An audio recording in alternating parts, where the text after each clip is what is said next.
Hey everybody, how's it going? Christian from Treasure Town here, and today we're going to be chatting about 20 different types of errors on US coins. These are physical errors. They're not like this specific coin and Mintmark has an error. They're like, this coin was pressed with another coin when it was being struck, that sort of thing. So there's 20 types of them. It's a great overview, a little less focused on the values and more of just kind of understanding what's out there and a little bit on how they're made. Later on, probably we'll have videos on each one of these talking about values and a little bit more in detail. But I'm really excited. I learned so much when I made this, and I'll show you the 20 types of errors that are out there. And here's the first of our errors in alphabetical order, and it is an adjustment strike. But a reminder, it's not about values, and I might not even get the full explanation correct always. But adjustment strikes are basically when the mint wants to strike a new design or something, they do a bunch of test strikes to make sure that the dies are not being struck too hard where the dies break, or in this case, where we can see the coins have been struck here, the dies aren't too light so that there's not a good impression on the coin. It's pretty rare that the coins make it out of the mint, but this is what we've got. These aren't they're not worn, these are mint state coins, but the strike pressure was just very light as it was being adjusted to strike the normal coins that we see today. After that, we've got a Broadstrike, which is when the coins are not in the collars, which determines the diameter. So basically the coins are struck, and then since they're not being held in place, some of the metal kind of escapes to the side. And Broadstrike coins are generally going to be a full Broadstrike. The entirety of the coin is struck on the planchet, but the planchet just kind of expands. Otherwise, it would be an off-center error, which we'll talk about later. Obviously, it's going to be more rare on something like a Buffalo nickel or Mercury dime than like a common Lincoln Memorial penny. After that, this is a slightly trickier one to understand, but a coin with brockage. Here, the nickel is also a large Broadstrike, but brockage, there's something called a capped die when the mint strikes a coin. When a press strikes a coin, then the die is brought back up, but the coin is stuck to that die, and then when that coin that's attached to the die is struck again on the next planchet, then you get brockage, which is kind of that reverse impression of the coin. And here are some photos that can kind of better explain it. And as kind of an additional piece of information, it's most desirable when it's not off-center. This strike is a bit off-center here. After that, we've got a clipped planchet coin, which is when the planchets are cut at the mint. Obviously, this could happen outside of the mint, but it's generally, you can tell if it occurred in the mint. And these are not super valuable errors, though, for this coin I saw on eBay, there was actually quite some good bidding action on it. And Eisenhower, there's fans of the Eisenhower series, but this is a pretty common error relative to some of the other ones that we've been talking about. Now, our next explanation is going to be a little bit tricky for me, but I think I've got it. So it's called counterbrockage, and like we were talking about before, a capped die strikes a coin, then there's brockage that occurs, but then there's also, the coin that is in the die being used to strike also gets some images imprinted on it, and then when that then strikes again, so it's already a coin with brockage, then it hits a previously struck coin and kind of gets that second layer, I guess, of brockage, that second coin out from the original brockage. That's what's called counterbrockage.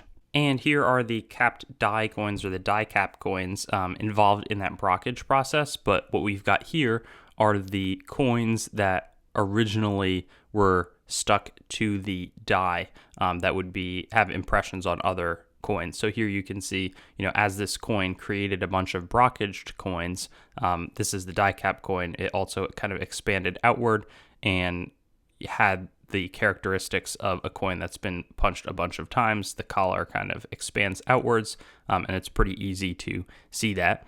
Then we've got a double denomination coin, which is probably one of the most desirable out there.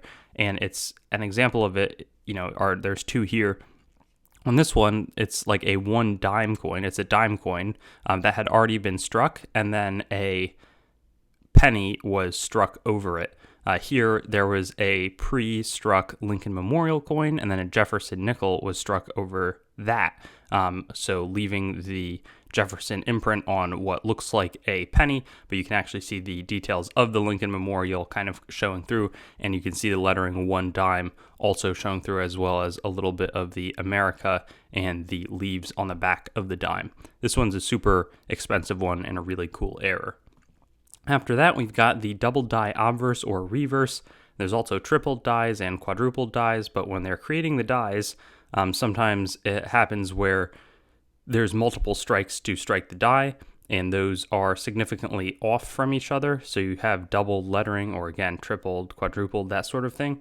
The 1955 double die obverse is very well known. An obverse or reverse just refers to what side of the coins has this doubling, which set of dies it is. So obviously that could be occurring on the reverse or the obverse.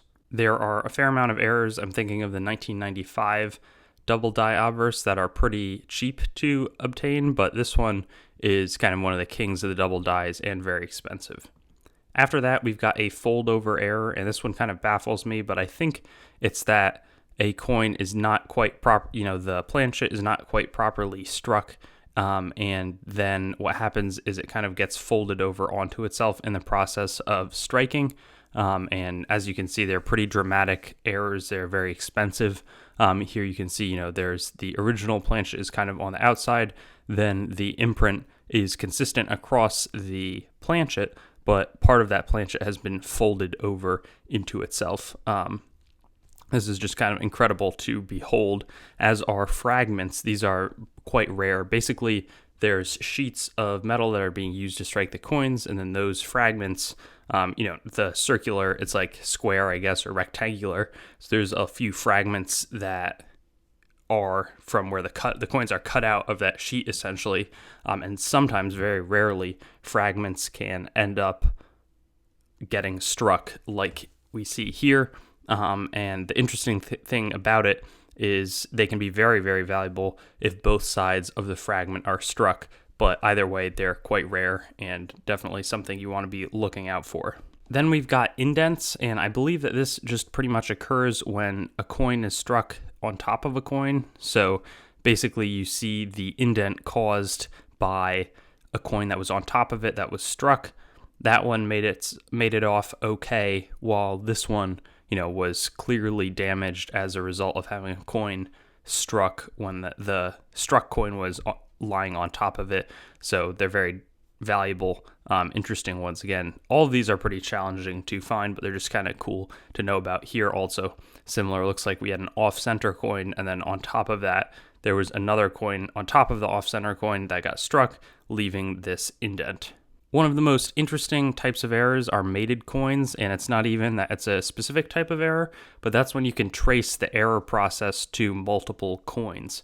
So here we have a coin that, or two coins that had errors on them, but they're connected to each other. So you can tell that they were right there along with each other in the error process. They're certified as being part of a mated coin pair.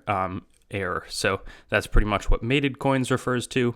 There's also mechanical doubling, which is an error, but it's not something that people often pay too much for. It gets confused with being a double die often, but I think it's also called shelf doubling or machine doubling. And I think that it's like the coin might shift slightly as it's being struck. It also won't expand the devices or the surface area that the numbers cover. So here it looks doubled, but it's very thin along this 9. Really, if you filled all of where the 9s should be, it would just look like a normal 1991. It's not actually that the dies have been doubled that are used to strike the coins. It's more just a shelf that has kind of been created during the striking process. And that's just not something, for whatever reason, that people pay too much for. Number 14 is a multi-struck coin, and these are pretty easy to understand. Coins are not meant to be struck multiple times for the most part on one side. So if you have 5 strikes that are slightly off-center from the last strike, or over here, you get a slightly larger and misshapen planchet. A bunch of impressions there where the coin was struck many times, and that kind of comes, and that these are basically the results of multi-striking. There's also off-center strikes, which is a pretty cool error for somebody who's just beginning to get. They're often not as expensive as some of the other crazy ones we've seen, and it's when the strike simply misses the planchet that has been cut out and results in something like this, where Jefferson, it's probably like 40 or 50% off center, or here where it's even more than that. And I think that coins with dates that are off center struck are slightly more valuable than those without. Now, our next coin is the over Mintmark coin, and often it would be that dies were prepared to be used at one mint, but they weren't going to actually strike the coins. So they would instead of throwing out the dies that are used to strike the coins, and they already had a mint mark on them, they would simply punch the mint mark of a different mint over it. So here, I don't exactly even remember, it might be an O over S on a Morgan dollar. Here it's an O over CC Morgan dollar, Carson City. So, they were originally going to be struck at San Francisco and Carson City. That's not going to work out for whatever reason. So they just punched the O over the S or the CC and pretty much hope that people can't see it. It's not super obvious, but if you've got it, they'll generally command some premiums. After this, we've got a partial collar. So like I explained with the Broadstrike, this is kind of a less advanced Broadstrike, I guess, in the sense that probably there's just most of the collar there, but not all of it. And then it does expand, but generally just where that collar was broken. So the collar seems to have held pretty steady up here in the United States of America along that lettering, but the collar wasn't working that well in the kind of southeast portion of the quarter. So that's a partial collar coin. Same thing with the Mercury dime, though it's a little bit more kind of widespread, but the collar clearly was defective up in the northeast. After that, we've got a very common one that you can find readily, Repunched Mintmark coins. I've found a few of these myself, and basically, like an over Mintmark, they're just a lot more common, and it's when somebody punches a Mintmark into the dies. That's all the dies are not created at each mint generally. They're kind of all created and they go to the mints, and then you need to put the mint mark on them. I don't know how they do it actually in modern days, but basically sometimes in the process of putting the mint mark on the coin, it wouldn't take that well, and instead of just throwing out a die, they would punch it over it and just try to get a better strong mint mark, and that's where you'd see, a small D kind of protruding a little bit on one angle or an S here, and they're not generally super valuable, but can carry a little bit of a premium.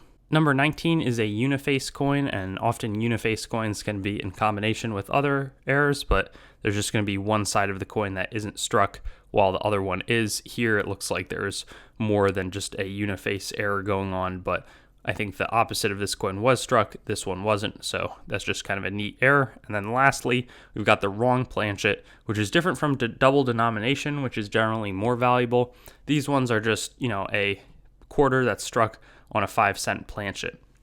Here it looks like an Irish coin that was much bigger, or the design was a lot bigger, and it was struck on a smaller planchet again. So these are not, again, quite as valuable as wrong planchet, but still quite rare and valuable as a result. And that pretty much brings us to the end of these 20 coin errors. I hope that I explained them well, or good enough for you. I think that I need to do a little bit of work on articulating brockage and counterbrockage, honestly, but I'll probably do some more with price history detailed videos on each of these types of errors in the future. Thanks for watching the video. I'd encourage you to like, comment, and subscribe for more content, and get in touch with me on my website, treasuretown.yt.com, Facebook, Treasuretown, Instagram @TreasuretownYT, or Twitter @Treasuretown_YT, and I'll look forward to seeing you on some of my future vids.